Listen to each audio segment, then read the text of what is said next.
চাতক প্রায় হরনিশি যে আছে কালো সরসী আমি হব বলে চরণ দাসী হব বলে চরণ দাসী ওটা হয় না কপাল গুনে ওটা হয় না কপাল গুনে আমার মনের মানুষের সনে আমার মনের মানুষের সনে মিলন হবে কতদিনে ও মিলন হবে কতদিন। শীত পড়লেই মনটা একটু ঘুরু ঘুরু করতে ইচ্ছা হয়। সাথে রবীন্দ্রনাথ ঠাকুরের স্মৃতিবিজড়িত লাল মাটির দেশের সাথে একটা আলাদাই ইমোশন কাজ করে। কোপাই নদীর পাশের কঙ্কালীতলা কিংবা তার সাথে সন্ধ্যার সাঁওতালি আদিবাসী নৃত্য, ঝুমুর নাচ আর সোনাঝুরির হাট। আর সামনে তো চলেই এলো পৌষ মাস। পৌষ মাস মানেই নলেন গুড়। তো এত কিছু সাথে করে আজকের পর্বে আমরা লিখলাম এক নতুন গল্প। শান্তির খোঁজে চলুন বেরিয়ে পড়ি শান্তিনিকেতন। 1 নাইট 2 ডেজের শান্তিনিকেতন ট্যুরের সমস্ত সাইট সিন, হোটেল, থাকা খাওয়া এই সমস্ত কিছু ডিটেলস আমি এই ভিডিওতে শেয়ার করে দেব। সামনেই আসছে পৌষ মেলা, তাহলে আর দেরি কিসের? চলুন ভিডিওটিকে স্টার্ট করা যাক। যদি চ্যানেলে নতুন হয়ে থাকেন তাহলে চ্যানেলটিকে অবশ্যই সাবস্ক্রাইব করবেন আর এই ভিডিওটিতে একটি লাইক দিতে ভুলবেন না। চলুন শুরু করি। মর্নিং এভরিওয়ান, আমাদের চ্যানেলে তোমাদের সকলকে জানাই স্বাগত। তো আজকে আমরা যাব একটা 1 নাইট 2 ডেজের ট্যুর করতে। তো কোথায় যাচ্ছি, কি বৃত্তান্ত, সব কিছু আমি এই ব্লগে শেয়ার করে দেবো। তো মেক শিওর ভিডিওটাকে লাইক, শেয়ার, সাবস্ক্রাইব করতে ভুলবে না। তো চলো।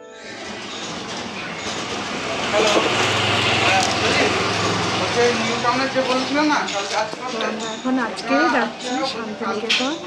অনেকদিন ধরেই যাবার ইচ্ছা, আজ ফাইনালি সময় হলো, তাই বেরিয়ে পড়ছি।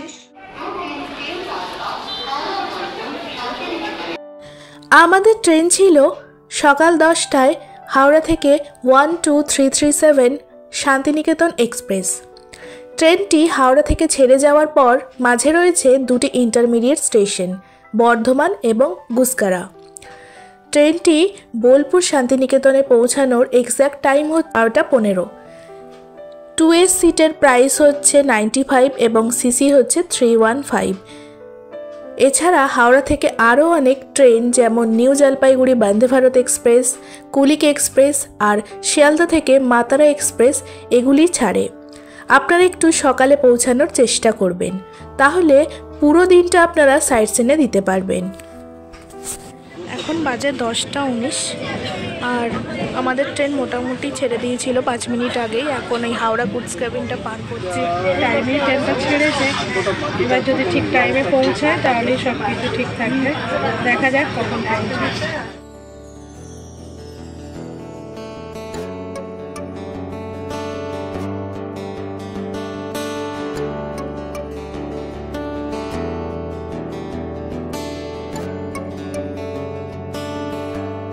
এখন বাজে 11টা 6। আমাদের ট্রেন এখন এসে পৌঁছালো বর্ধমান জাংশন।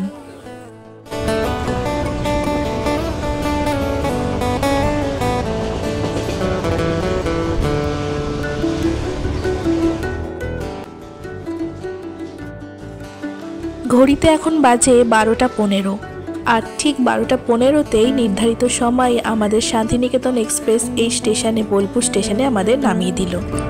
বোলপুর স্টেশনে কিন্তু আপনারা এসকেলেটরের সুবিধা পেয়ে যাবেন।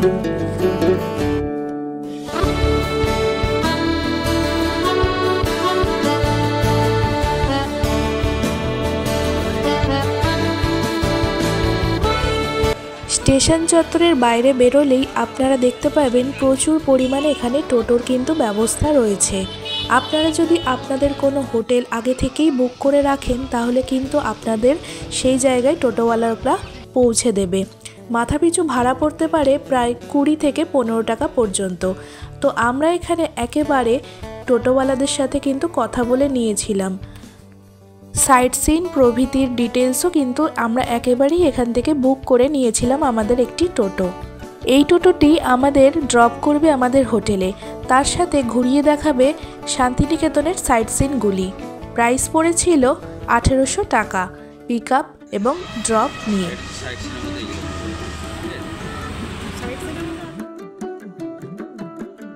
এবার আমরা আমাদের হোটেলের রুমে চেক ইন করে নিলাম। সমস্ত রুমের ভাড়াই কিন্তু এগুলো ডাইনামিক। পৌষ মেলা এবং বসন্তের উৎসবের সময় কিন্তু এই ভাড়াগুলোই বেড়ে থাকে, কিংবা টোটোরও যে দামটা বললাম সেটাও কিন্তু অকেশনের টাইমে, এখানে সিজনের টাইমে বেড়ে থাকে। আমরা ছিলাম হোটেল মানসিতে এবং এখানকার রুমগুলো অত্যন্ত কিন্তু ভালো ছিল, মোটামুটি ক্লিন ছিল। এবং এই রুমের ডিটেলস ভিডিও কিন্তু আমি নেক্সট ভিডিওতে শেয়ার করে দেবো, আপনারা সেটাও গিয়ে চেক করতে পারেন। আর এরপর কিছুটা রেস্ট নিয়ে ফ্রেশ হয়ে আমরা বেরিয়ে পড়লাম আমাদের আজকের সাইট সিনের উদ্দেশ্যে। আমরা এখন বেরিয়েছি সাইট সিন করার জন্য। সাইট সিনে তো এখন মোটামুটি দুটো বাজতে চলেছে, তো সবগুলো কভার করা যাবে না, তার জন্যে আজকে এটি হলো বিশ্বভারতী ক্যাম্পাসের মধ্যে 12 মাসের মার্কেট। এখানে হ্যান্ডিক্রাফটের সমস্ত জিনিস কিন্তু পাওয়া যায়। দুপুর 2টোর সময় থেকে আমরা বেরিয়েছিলাম সাইট সিন করতে, সুতরাং হাতে ছিল আমাদের একটু কমই সময়, কারণ শীতের বেলা, তাড়াতাড়ি কিন্তু অন্ধকার নেমে যায়। আর সোনাঝুরির হাট বসে ততক্ষণই যতক্ষণ কিন্তু সূর্যের আলো থাকে, তাই একটু আমরা তাড়াহুড়াই করছিলাম। বিশ্বভারতী ক্যাম্পাস, এখান থেকে ক্যাম্পাস স্টার্ট হয়ে গেল।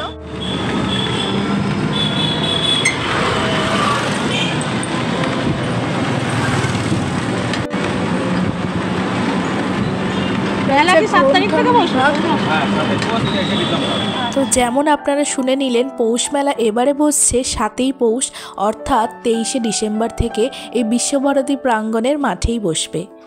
Visva Bharati central library. এই জায়গাটার নাম হচ্ছে মীনানিনী আনন্দ পাঠশালা, মানে রবি ঠাকুর স্ত্রীর পাঠশালা। এখানে সকাল 6টা থেকে নিয়ে 10টা অব্দি ওপেন ক্লাস হয়, ঠিক আছে। গাছের নিচে, গাছের মধ্যে সাইনবোর্ড টেঙে দিদিমণি চেয়ারে বসেন, ফসল নিয়ে বেঁচে বাচ্চাদের সাথে খেলাধুলা হয়। আচ্ছা, এখানে আসে এখনো থেকে 4 অব্দি ক্লাসটা এখানে হয়, আর 5 থেকে নিয়ে 11 অব্দি ক্লাসটা হয় আমরা কিন্তু বকুলবেদি যেগুলো আছে ওর মধ্যে ক্লাসগুলো হয়। আর বর্ষাকালে ঘরগুলোতে ক্লাস হয়। আর ঘরের ছেলে মাটির বাড়িটার নাম হচ্ছে দেউলি। দেউলি এই কারণ নাম দেওয়া হয়েছে, রবি ঠাকুর স্ত্রী যখন মারা যান কিছুক্ষণের জন্য দেহটাকে নিয়ে এসে রাখা হয়েছে, ওই জন্য মাটির বাড়িটার নাম দেওয়া হয়েছে দেউলি। কোনটা এটা? শান্তিনিকেতনের প্রকৃতিতেই যেন ছুঁয়ে রয়েছে এক মাটির টান। সমস্তটা দেখেই সত্যি যেন শিহরিত হতে হয়। ঠিকই তো, এই জায়গাতেই তো জুড়ে রয়েছে কবিগুরুর অস্তিত্ব, মিশে রয়েছে বাতাসে বাতাসে। কোবাই নদী থেকে নিয়ে এসে লাগিয়েছিলেন বটগাছটা 3টে পাথরের মাধ্যমে, ওই যে 3 ধাপ করে লাগিয়েছিলেন, তিনবারই বটগাছ নাম দেওয়া হয়েছে। আর এই জায়গাটাতে কবিতা লিখেছিলেন, কুমোরপাড়ার গরুর গাড়ি বোঝা করা কলসিয়ারি গাড়ি চালায় বংশীবদন সঙ্গে যায় ভাগ্নে মদন হাট বসে শুক্রবারে বংশী নদী পদ্মা পারে। 4 লাইনটা এখানকার লেখা, 4 লাইনটা বাংলাদেশ। শুক্রবারে বলছে এটির নাম হলো তালধ্বজ বাড়ি। এখানেই কবিগুরু লিখেছিলেন, তালগাছ এক পায়ে দাঁড়িয়ে সব গাছ ছাড়িয়ে উঁকি মারে আকাশে। সেই তালগাছ এখনও রয়ে গেছে কবিগুরুর স্মৃতি। ছাতিমতলার পাশেই অবস্থিত এই হলো বিশ্বভারতী আশ্রমের সেই উপাসনা গৃহ। শান্তিনিকেতনের এই হলো সেই ছাতিমতলা।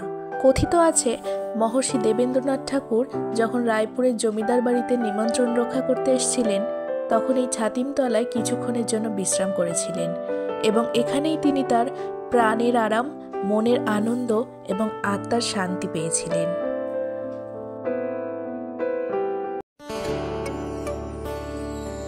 তো এটি হলো বিশ্বভারতের কলা ভবনের মেন ক্যাম্পাস, অর্থাৎ এখানে কিন্তু আর্টসের বিভিন্ন গ্রুপের পড়াশোনা হয়। এটি হলো বিশ্বভারতীর নাট্য ভবন। এটি হলো বিশ্বভারতী ক্যাম্পাসের ইগলু। কলা ভবনে পড়াশোনা শেষ হলে বাংলাদেশি ছাত্ররা এই ইগলুটি নির্মাণ করেছিলেন।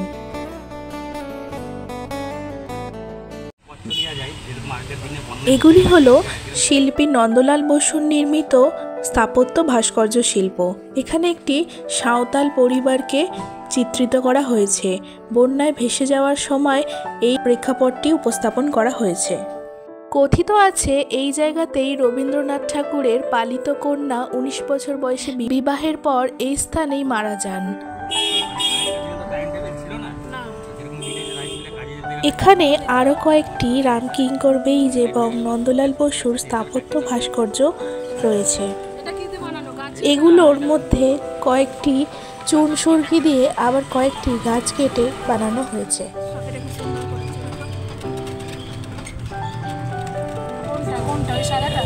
সঙ্গীত ভবন। এটি হলো শিল্পী নন্দলাল বসুর বাড়ি।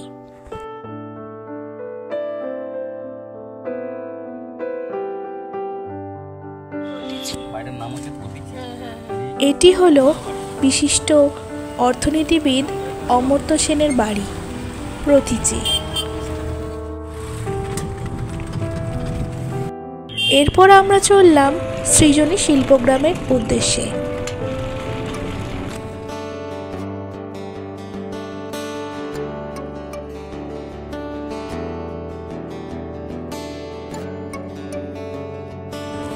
আমরা এখন চলে এসেছি সৃজনী শিল্পগ্রামে। এইমাত্র আমাদের টোটোটাই নামালো। দেখি ভেতরে ঢুকে কী কী পাওয়া যায়। এখানে টিকিট প্রাইস হচ্ছে 30 rupee. Outside food not allowed. চলো ভেতরে যাই। সৃজনী শিল্পগ্রাম সপ্তাহে প্রায় প্রতিদিনই খোলা থাকে। 9:30 থেকে বিকেল 5টা অবধি এটির সময়। আপনারা যদি ভেতরে ক্যামেরা নিয়ে ফটোগ্রাফি করতে চান তাহলে সেটার কিন্তু আলাদা চার্জ আপনাদের পে করতে হবে। তাই তো, মেলার জন্য সব নতুন করে এখানে কিন্তু রং টং করছে। যেহেতু 7ই পৌষ এবছর তো মেলা বসবে বলছে। সব কিছুর দিক নির্দেশনাগুলো করা হচ্ছে।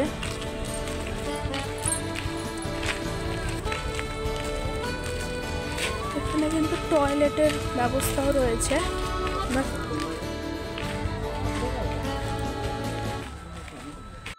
এটি হলো পুতুল ঘর। এখানে মূলত ভারতের বিভিন্ন রাজ্যের পুতুল নাচের যে সমস্ত পুতুল ব্যবহৃত হয় মুখোশ, সেগুলি রাখা হয়েছে।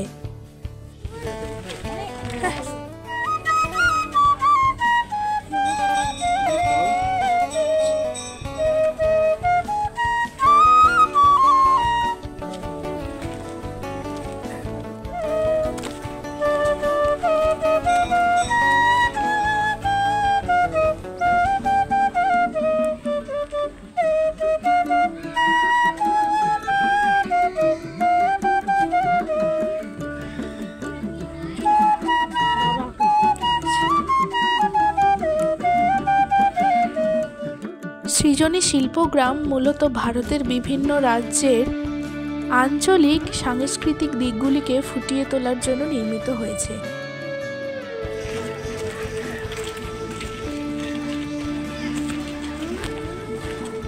গ্রাম বাংলার পরিবেশ, টেরাকোটা,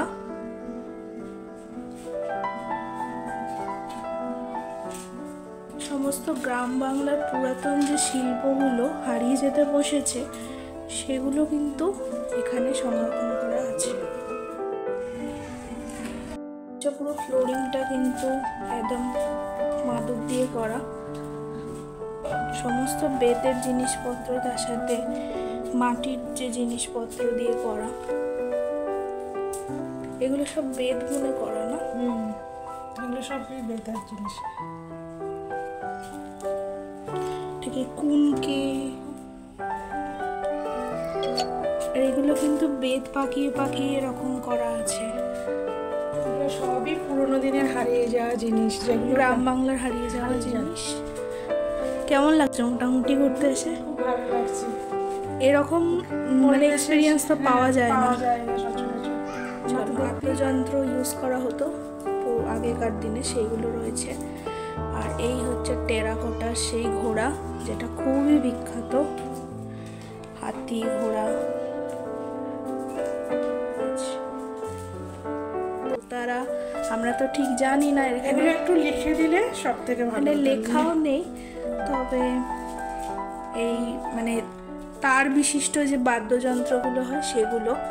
আর এখানে দেখো কি সুন্দর দেবী সরস্বতীর একটা মূর্তি রয়েছে, যেটা বেতের কাজে তৈরি।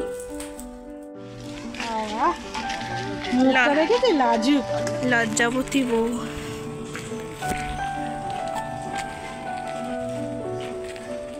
যাচ্ছি আমরা কোনার্কে।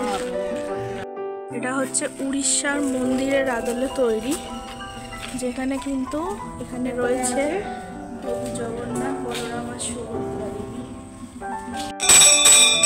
চলো ঘর। এই যে রথ, মনে হয় রূপো দিয়ে তৈরি। বাকি উড়িষ্যার যে সমস্ত শিল্পকর্ম এখানে রয়েছে। এখানে মূলত উড়িষ্যা রাজ্যের বিভিন্ন শিল্প সংস্কৃতিকে তুলে রাখা হয়েছে। তো যদি একটি এডুকেশনাল ট্যুর হয় আমাদের ভারতের বিভিন্ন রাজ্য সম্পর্কে জানার জন্য, এটি কিন্তু একটা বেস্ট ডেস্টিনেশন হতেই পারে। মানে বিভিন্ন স্টেটের যে পুরাতন গোটা কম্পাউন্ডটা, বিহারের, এই সিকিমের,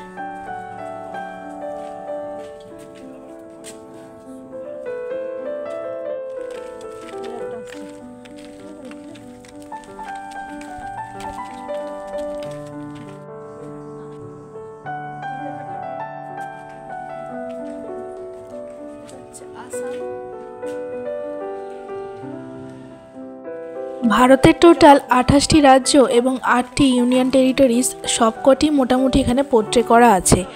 এত তো ঘুরে দেখানো সম্ভব নয়, তাই এইগুলো পার করে আমরা এবারে এগিয়ে চললাম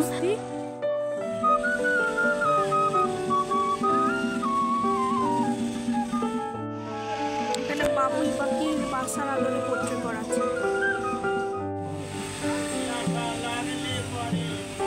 এই হলো প্রাচীন গ্রাম বাংলার হারিয়ে যাওয়া ঐতিহ্য বহুরূপী।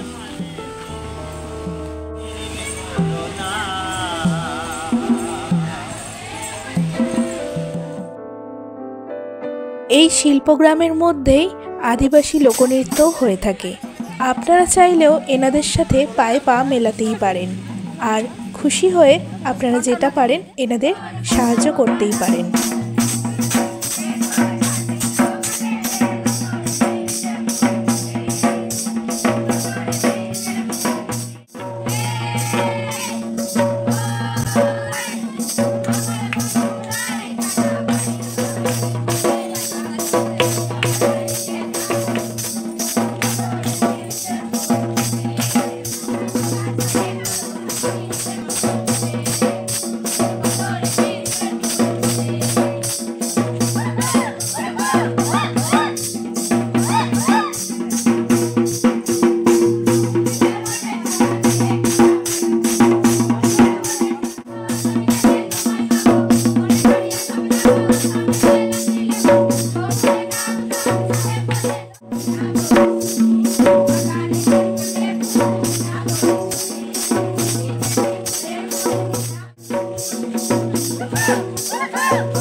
এরপর খুব ভালো একটা সময় কাটিয়ে আমরা চললাম সৃজনী শিল্পগ্রামেরই, এটাকে সোনাঝুরির মিনি ভার্সনও বলা যেতে পারে, শিল্পগ্রামের হাট।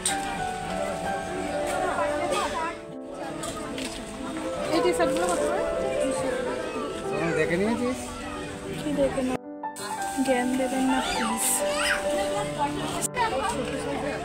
অন্য কালার আছে?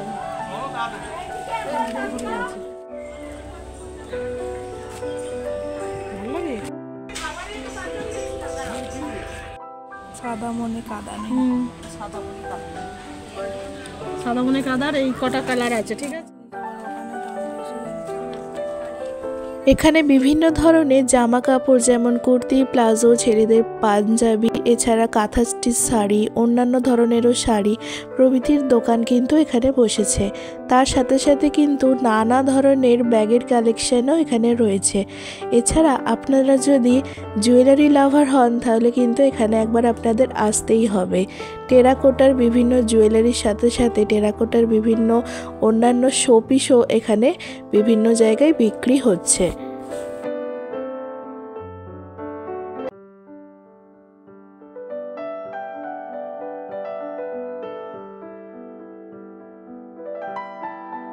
এখানে সুন্দর সুন্দর শাড়ির কালেকশানও রয়েছে। শাড়ির স্টার্টিং প্রাইস হচ্ছে 350 থেকে শুরু হচ্ছে, তারপর বিভিন্ন রেঞ্জেরই শাড়ি এখানে রয়েছে। 550।